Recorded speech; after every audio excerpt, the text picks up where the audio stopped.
এমন ফিটফাট সুন্দর থাকতে চাই সারাদিন। চাইলেই কি হবে? সুন্দর তো রাখতে হবে নিজেকে সবসময়। ভেতরটা বলে আমি যদি সবসময় এমন সুন্দর থাকি তাহলে সমস্যা কী? এই তো মনের রুচি বলে কথা। শুরুতে আমি যেমন ছিলাম এই তো কেমন জানি এলোমেলো, অগোছালো। সবকিছু গুছিয়ে নেওয়ার মধ্যেই তো সৌন্দর্য ফুটে ওঠে। চুলগুলো সারা রাত এমন করে বেনি পাকি না ঘুমালে ঘুম তো আসেই না। আর সকালে উঠলেই একটু কেমন জানি হয়ে যায় চুলগুলো এলোমেলো। নিজের পছন্দ বলে কথা। এখন চুলগুলো সুন্দর করে সোজা করে আঁচড়ে আঁচড়ে তারপর গুছিয়ে নেব। কোঁকড়া কোঁকড়া ভাবগুলো হয়ে গেছে। বাড়ি চটচটে করে তেলটি দেওয়া। মাঝে মধ্যে মাথায় তেলটা দিলে না মাথাটা অনেক আরাম পাই আমি। বাচ্চাটা আমার বলে, মা তুমি এত তেল দাও কেন? কথায় আছে না তেল মাথায় তেল দেওয়া বাঙালির স্বভাব। আমারটা ওই একই রকম হয়েছেই আর কি। চুলটা ছোট করে সাইজ করা যায়, কিন্তু ইদানিং মনে হচ্ছে আমি চুলটা অনেক লম্বা করে রাখি। তাই সময় করে করে একবার দুবার কয়েকবার দিনে আঁচড়িয়ে নেই কষ্ট করে। এবার পছন্দ মতো করে একটা খোপা করে নিয়েছি। দেখতে তো অনেক ছোট মনে হচ্ছে।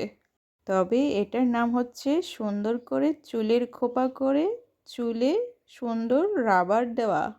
রুচি মতো একটু কাজলটা দিয়ে নিই। কাজল দিতে আমার কেন জানি ভালো লাগে। আর মানুষের ভুরু একটু কালো হলে মানুষের মুখমণ্ডল একটু সুন্দরও দেখায়। এসব করলে না আমার নিজেকে কেমন জানি ফ্রেশ ফ্রেশ মনে হয়। আত্মতৃপ্তি পাই। এটা হচ্ছে নিজের পছন্দের জন্য আমি করি কিছুটা আর কি। সংসার ধর্ম করতে করতে আমার স্লিম চেহারা এখন কেমন জানি সাইজে ফুলে ফেঁপে একাকার হয়ে গেছে। লিপস্টিক আমার পছন্দের রং। এই রংটা আমার খুবই পছন্দ। একেবারে মেটমেটে কালার। ওর বাচ্চাকে নিয়ে বাইরে চলে আসছে একটু খেলাধুলা করতে। ওর সাথে খেলতে আমার খুবই ভালো লাগে। ইদানিং অল্প অল্প করে ভাষাও বুঝে গেছে। আর কথা বললে আমার কথা ওই বুঝতে পারে। ওর কথাটা অনেকেই বুঝতে পারবে না, কিন্তু আমি ওর কথা বুঝতে পারি। খেলাধুলা করতে ওর খুবই পছন্দ। এই ছেলেটা আমার পাশের বাড়ির ছেলে। ওর সাথে আমার মেয়েটা অনেক খেলাধুলা করে। এ বলে সঙ্গী। ওরা বাচ্চাদের সাথেই খেলতে পছন্দ করে। এরপর আমরা গিয়েছিলাম একটু সরিষা জমিতে। এখানে ভিউটা অনেক সুন্দর। ওদের নিয়ে অনেকক্ষণ বসেছিলাম আর ওদের সাথে খেলাধুলা করছিলাম। ওরা একে অপরকে দেখে ডাকাডাকি করে আর খেলতে ডাকে আর খেলে। টুনটুনির দিদি কোথায় জানি ওকে রেখে একটু দূরের দিকে চলে গেছে। ওকেও খুব ইচ্ছে করে ডাকছে, একটু গলা ছেড়ে ডাকাডাকি করছে।